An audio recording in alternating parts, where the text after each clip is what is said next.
As nossas manchetes do dia: a judicialização das políticas públicas. O que isso significa? O que é desenvolvimento e o que é crescimento econômico?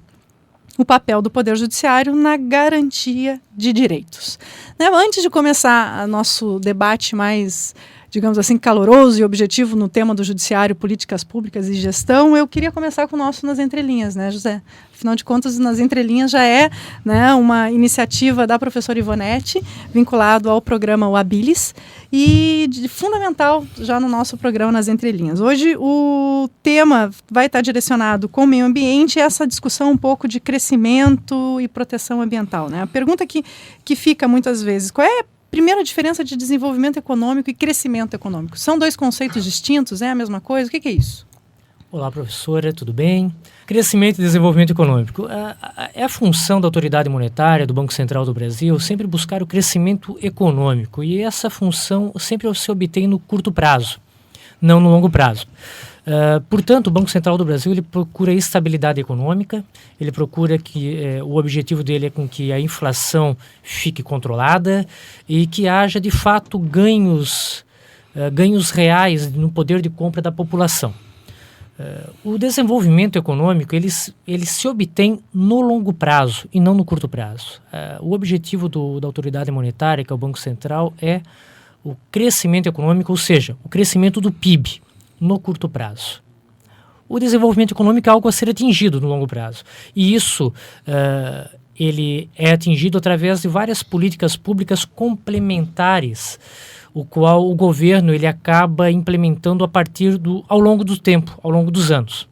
Deixa eu pensar então, deixa eu entender uma coisa. É possível então eu dizer que proteção ambiental, biomas naturais, esse tipo de ideia geral, assim, a discussão do código, esse tipo de questão que vai fazer com que se tenha um maior protecionismo ao meio ambiente, ele pode prejudicar o crescimento econômico e contribuir com o desenvolvimento econômico? Sim, sem dúvida. Isso pode acontecer? Pode acontecer.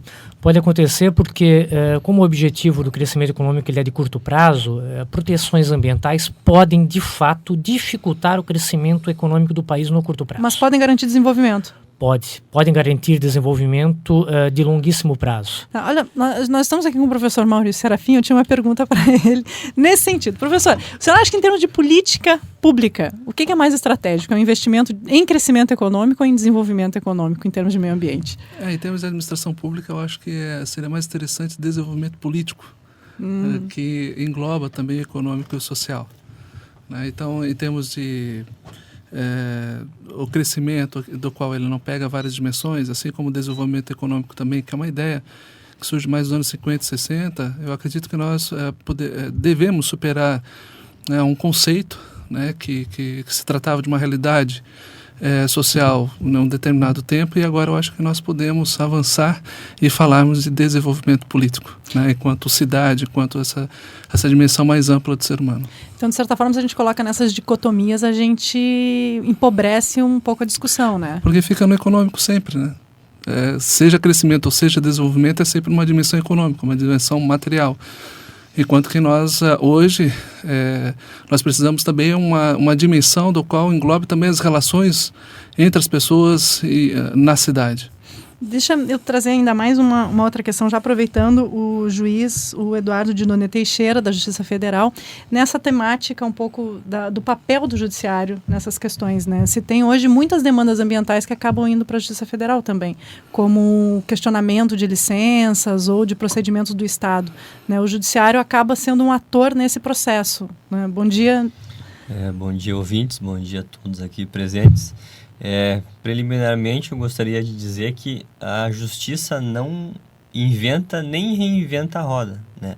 O que a justiça faz é dar voz ao constituinte originário, lá de 88, quem se lembra, Ulisses Guimarães, e depois o constituinte derivado, de modo que o máximo que a justiça ou um juiz é um artesão da vontade dos nossos pais fundadores, que no caso foi renovado em 88, né? Mas o que dá para se dizer hoje em dia, que essa questão de judicialização de políticas públicas e de uma série de questões, vai muito ao encontro do que um autor francês, que eu acho que o nome é Antoine Garrapon, que ele fala o judiciário como guardião das promessas perdidas.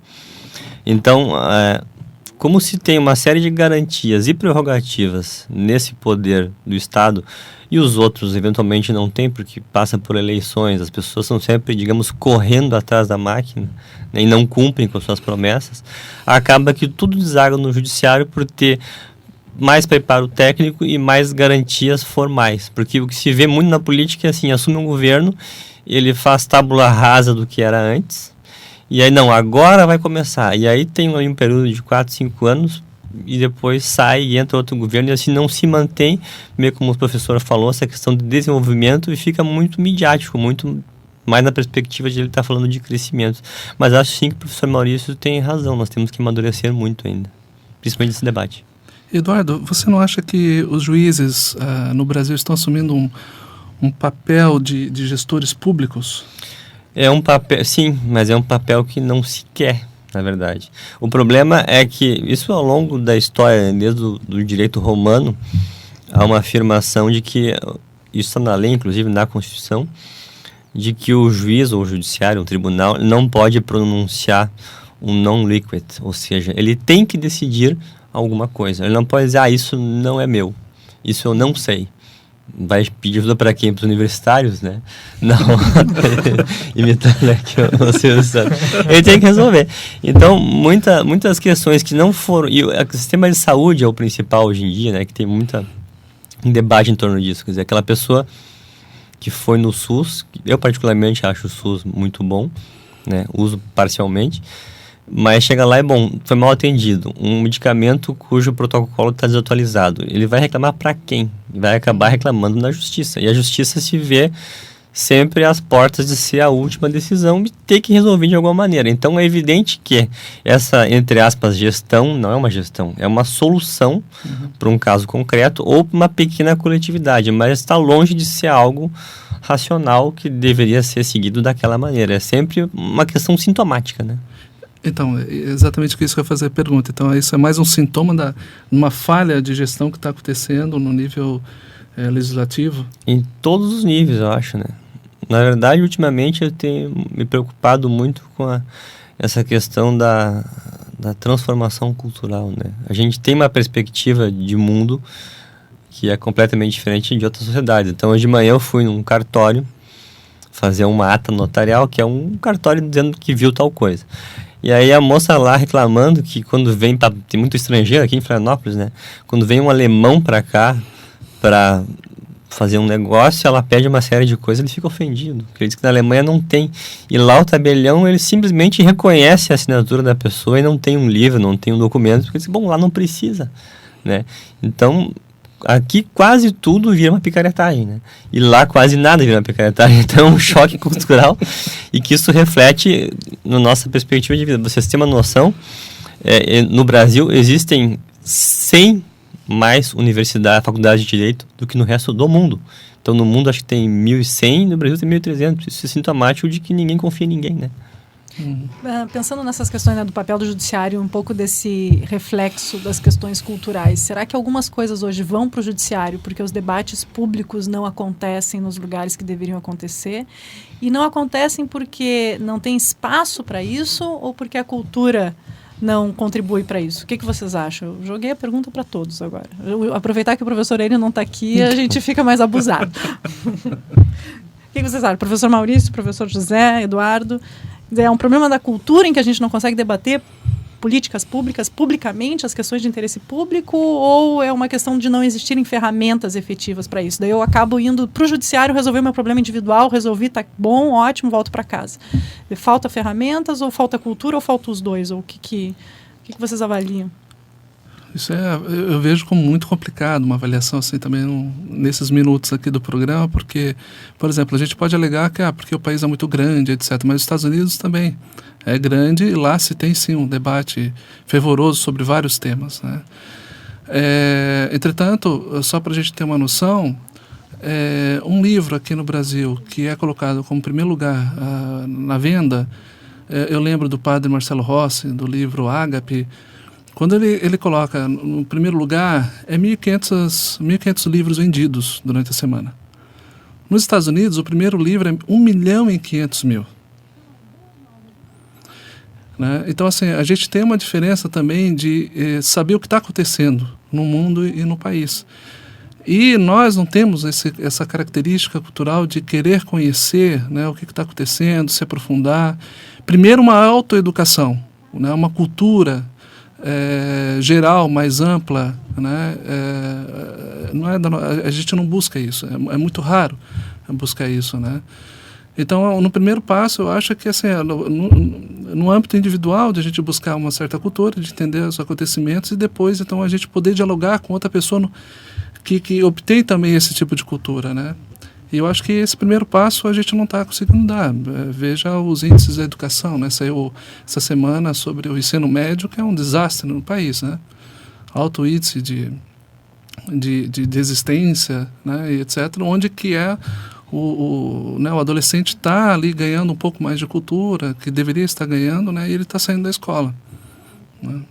Então, de certa forma, a gente fica criando um senso comum, muitas vezes parece que até confortável, né? Porque tu terceiriza sempre uma certa responsabilidade, assim. Então, eu responsabilizo o Estado, a fraqueza das instituições, e o meu papel fica muito, digamos, confortável. Não consigo pensar numa outra palavra. Eu acho que falta muito comprometimento da própria sociedade como um todo, né? Se a sociedade...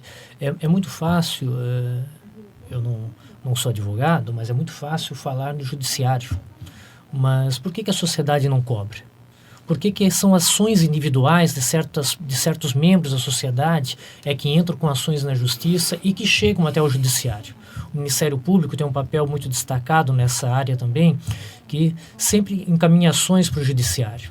Por que isso? Por que a sociedade, de forma coletiva, não faz cobrança mais efetiva por parte dos seus governantes? E também fiscalize e veja a trajetória, tanto do legislativo quanto do executivo.